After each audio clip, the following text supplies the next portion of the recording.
Hey guys, all right. So what I am going to be doing is I'm going to be demonstrating my research writing on social justice unit that I have planned. Okay, so it's about 4 days long, and the subject is English, and I will be doing SDG number 16. This is primarily for 11th graders, and so the 11th grade standard that I'm really focusing heavily on is this whole idea of conducting short as well as more sustained research projects to answer a question, including self-generated questions, or to solve a problem, narrow or broaden the inquiry when appropriate, synthesizing multiple sources on the subject and demonstrating an understanding of the subject under investigation. Okay, so with the first day, what I'm going to have them do, it's going to be a real big transition period. So what I've got this video on Little Rock 9, and so it's very informational. There's the link to it in YouTube, and it's a 10-minute video, really nice for students to just really get into it.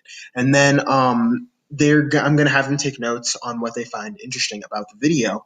And then what we're going to do is we're going to divide their page in half. So they're going to draw a line in between their page that they're writing on, and then they're going to look at this Oprah video. It's about 2 minutes long, and it really has it's slightly controversial in some ways because Oprah mentions that her goal in this video is to heal the wounds of the past. So what I'm going to give the students is this statement that really centers around this whole idea.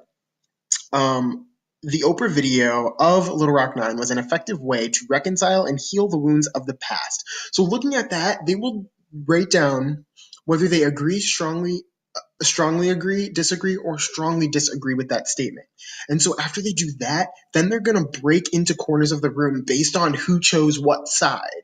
And then they're going to have a little bit of a discussion and debate about it. So it'll be really, really fun. And then after that, they're going to actually take what they've heard from somebody whose opinion was opposite of theirs, and then they're going to add it to their writing that they've been writing on.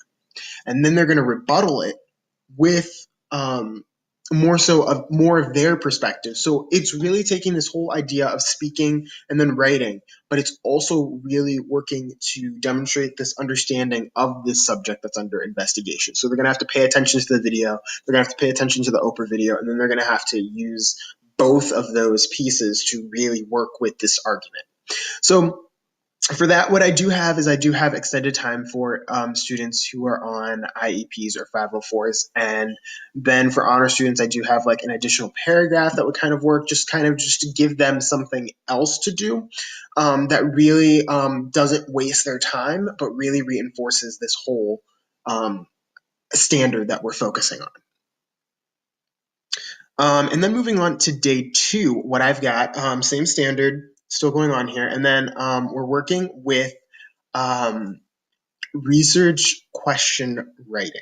So we're going to watch this short video on research question writing, and then they're going to work with these topics that really work in terms of social justice: memory, war, language, media, sexuality, and individualism. They're going to generate their own questions, which is pulling in from this standard over here.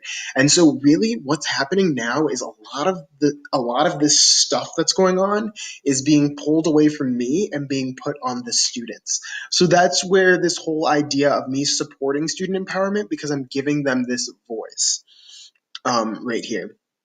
And so then moving forward, after generating the questions, they have to make sure and reevaluate their questions and make sure that they're no yes or no questions, which is going to be hard for some students. So that's going to be just something that we're going to really have to work on, is really creating these really good research questions.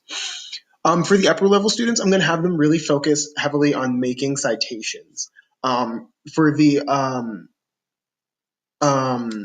That's going to be something that I'm going to really encourage them to do in the immediate, and then the regular students, that would be more of a homework assignment that I would give them, but I would want the upper level students to kind of work with it in class depending on how fast they're moving. And then IEPs and 504s might need a quiet space that they really just need to work on their research. So that's what I put for them. So then moving on to day 3, what I really have here is same standard, still moving. And so like what I am really working on is, again, this whole idea of creating this environment where students are able to drive the activities. So one of the things that I am really going to work with is one of the big things that I'm going to hit home is making sure that they understand um, this whole idea of checking for bias. So that's a really big part of this. So the first thing that I'm going to have them do is work with search engines. And so I'm going to split them up into groups. Each of them is going to have a different search engine that they're going to be working with. And so then they're going to explore the search engine and see kind of with the same question, what results populate as a result of looking through that search engine. And then from there, they're going to use this really awesome site called mediabias.com. And it's a really nice,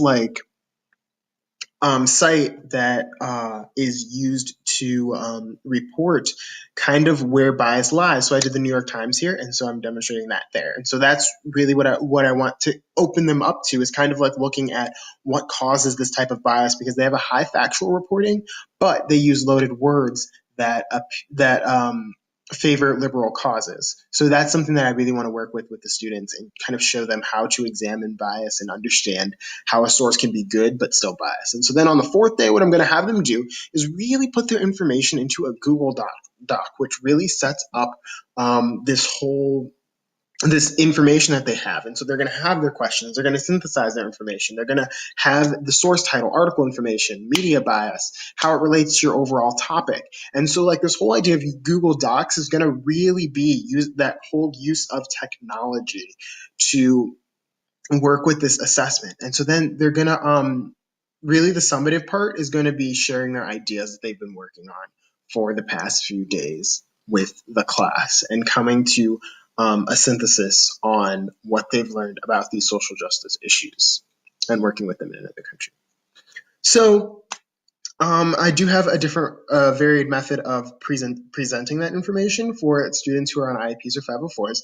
And then the upper level students, I would like them to take more of a position where they feel comfortable really being able to evaluate everything that's being presented to them, having closure activities for them, and then having closure activities for the way that they see the others presenting their research. So there is something for everyone there. And so this is my lesson plan.